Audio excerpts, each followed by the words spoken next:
Arikpa nupagi yangangbi itu nuai terus saja nih betul kan? Bapak, angang gue begini. Nggak gue itu itu karena minggu itu buat hai hono bro.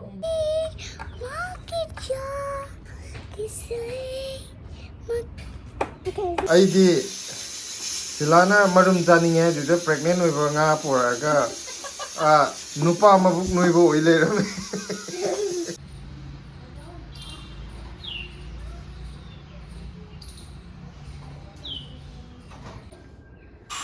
Nè, để xin papa lại mà đây lâu. Coi papa riêng xin cái này nó sẽ lúc như mẹ à? Lột khỏe.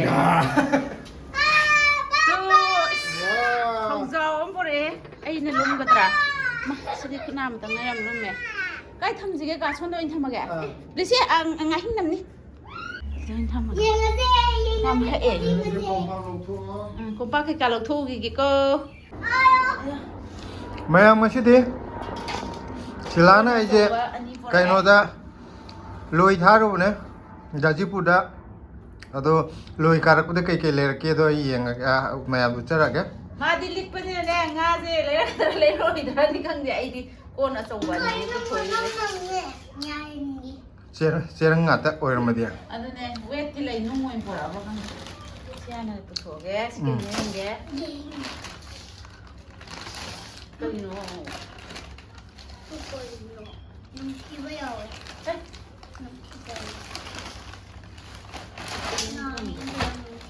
Con mà ra thì thổ. Lộc thuốc bây giờ hay thế, thôi lộc thuốc sẽ chụp về mà.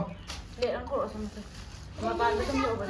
Adune khajing dane desi hai bedo aduna mana nungsi ba ngang bedo na ngai khoina le ko duna samandar gi ne ba samandar gi duna kg da lupa chani mukte piye ko ana te chani na te lupa chahum yang khai ama si na tang e ba si na lupa changa kha hong lo re mayam lupa chahum yang khai gi khajin ne se kg ama atop da di lupa chamri chonga bo hai oi ko chamri yang chonga de amuk ta ude ko nupa man nungsiro kay no nungai traba na tra kay khong dilu pa chahum nya kay pitok pire nangonda nungai taro phau ni su leirabo ayong he adik nupa je na tra di lai roi dori nade hadak si daw yarak tori he akhoi ka da minung si phau rak pasi di ba adik nupa je yangang ne pi du nungai tre sa jan ning bedu ba nade aina khwai ding na idi akhoi ka da minung si phau rak pasi upai yung di ne ba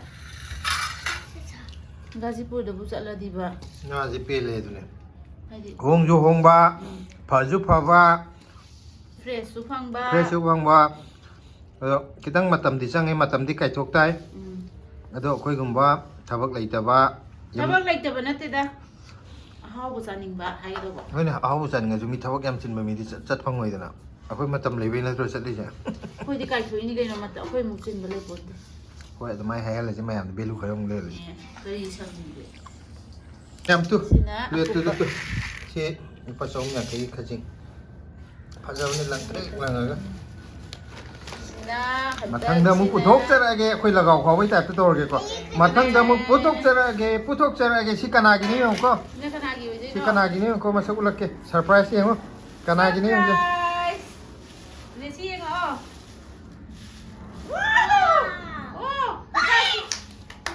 Di aku sai di gilai lo kano do male jauh ke jange sini jauh le hudra Lei, ada maku yam tahu ba Yang jauh ke ini sih ba lupa macoja sini samri yang kayak gini dia lo le da pare mayam jaja ning mana haba Mana keting boleh ngasidi hoi ka na ai je thabak yam pire adu bu ka sukai de si maku hana kan maku yam thada bi ne sina Mako ka makoi ke je kati na chap thala ka sem da di haudra muka ngaro tunghan bi dia as wai chai ge hoi da nga mayam to nang ke do ni no sini singkat ngam di ye Lesia Hoi ma Cây nó sụp Hoi ma Cây nó sụp Nó lắm trầu là cây nó Hoi ma Cây nó Kaya nga ne wa pa nga. Ito yang nang. Mana ka chokla siwa. Mayam. Napi chabi le ro na. Tawar thong kita mungkin. Napi chabi. Hello. Anil. Hello. Kitang kan mana? Ha. Hello. Ani khara kale yam kan de. Lumme ai ji sayam chola ba. Am ta thang kalu yeng. Ha e ha ba.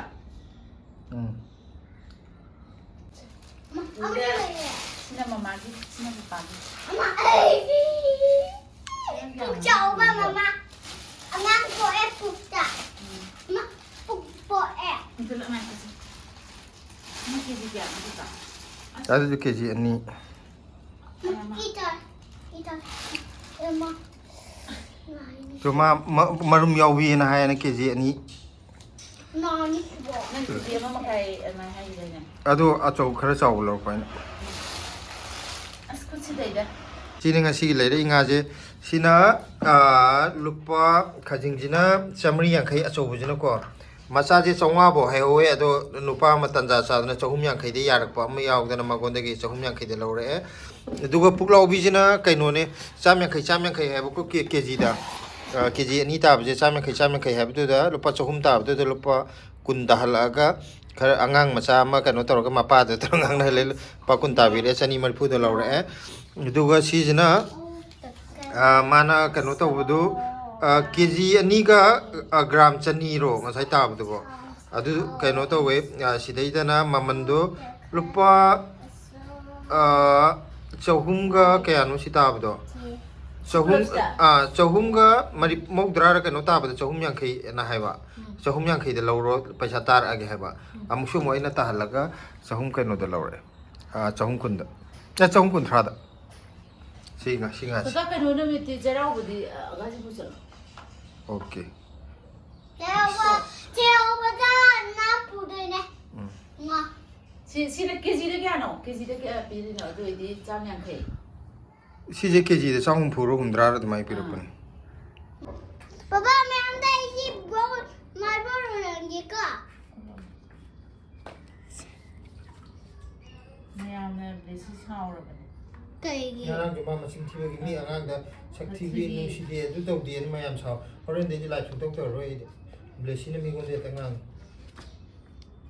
पापा पापा ए अंगांग कोई बगी है ने na angang oi re jo du kana mi gon da bo tu hai hono bro nga ho ro na na te angang oi hai ga bu mi gon da bo sakthi bi hai ya bra bo mi na nu si na nang che na kau ra ga nang sakthi bi hai da mi na nau chau roi dra ba Ni sa ki am phasaram do ni na. Phajaw di ma yelam doi no de nga thong da ne si kai be ya ti bo khang ba नामो कमा बिंदिया था माची से si masinga ji yauradi हां khagni खागनी चाबे याद है अदुना चाबे याद है poche da teng re थोंग बे याद है the हाथन mayam marum je ngo silai re ajjana अब तो येंगी जो tu silai re tu marum शिया si jina horen बाबा ha अब तो शिमे अंदर उलो लो बा Meena sina mati bu ngau na ba sida thamage मच्छी बंग gilas sida hapta lag पापा अब ना मरो तो उलो लो मैं urabani mayam loi urabani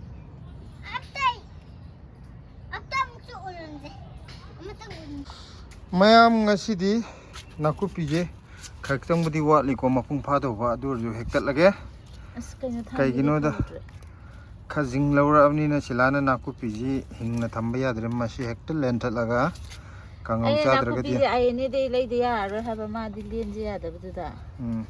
Ni ma ne lai bu dong pesa ting na ni na. paisa ting ban te da lopa ni phu gi leibu do lopa yang khai gi bu lai ro napi jab da napi de chab de tan ro yam handa ki ano bani na nakupi je yam na thok tri ko Adi tha gi ba. tha do ki da ngai mi na ma Ma de do ki ba pambi du dang oi ne ba hori je.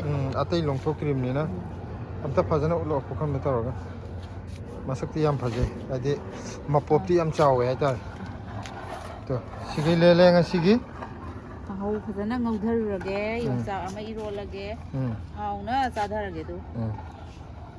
nasi di khra khaw dere sila Aro bi yong sa ne. are bu yang chawe dera Ate ang le hel tha la si. Ya yong sa khra sa hau zen de.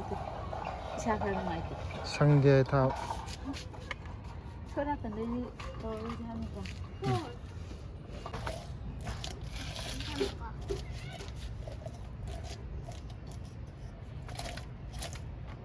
पापा ना ना उलन दा Live tawrkani ngadaban no.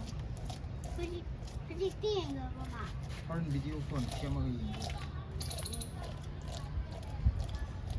Sida magi sida jipu yang buat koi deh.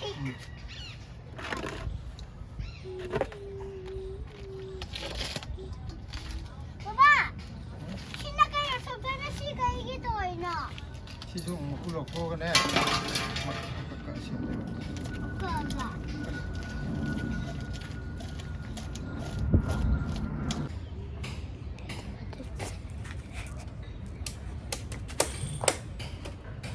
Baba, देखो बाबा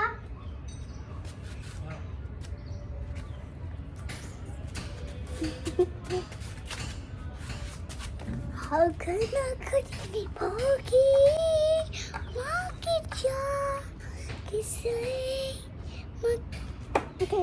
Must take it out.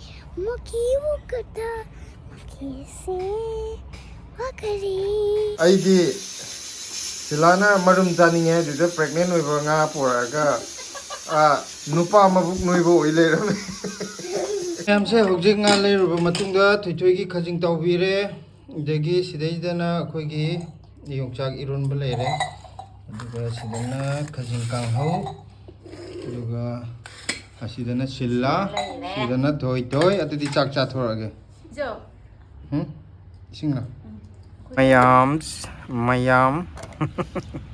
Jikijana mayam khoi ani chapi gi jekijan do object sidai da keno taw leire Jom leire Delhi da ju jekijan am leire ko ani chapi gi jekijan do yang popi dam leire Delhi dam leire me phaibo wer mane ado yang popi gi jikijani phawe Delhi si di phaude Delhi gi ju phawra ni Jikijan singa sai keno leire po keno do ne kari pa khajinga chobudo maku je lo thoi thoi di si pamuide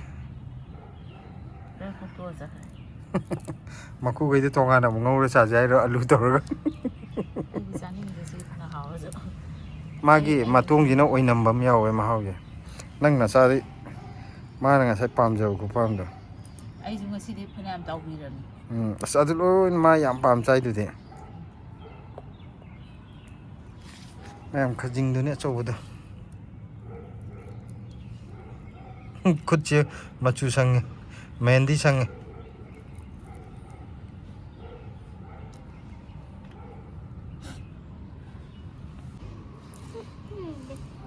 Mayam desi je masa ko zarre ngo masi zari ne ma masi phajana iruja thokre iruja di ma masa ita zaiba te yenge iruja thokgi masak to yenge masana laba yenge aina haibado nana no he hai khudingi chahi khudingi sangjokani ha ado yenge ne masana labam te yenge lo is ku yenge kai sai nangi do ba cake sai ba blesi cake cha gare tu mayam kenu to ke skendan ga su yung ye he la e mamai ya su sai ne matonda si yo kendan da mai mat am sai yo yellow color ki wow blesi ki kendan ji di post a ba loire am to thang kalo ni yenge ei kendan ta gare ken cake ma khong leo ri ne to ri ji phau nu yad ri to ai ra je kai iruja to ngari kle ai am sana chanu kai no siapa mai ke sai jam kenan je boleh sigi kai no jadi aro bitai ti cake nang na sabiu ko 사비게 엄마 이름나 사비게 거 yerum na cake sabra 에이 छोटे उमिजी as oh छोटे हुई है kai no ये room हापंग मुनी है बा cake चावगी दा ये room ना चावी है इसमें मैं छोटे लोई उरे मादे 그까? 괜찮아.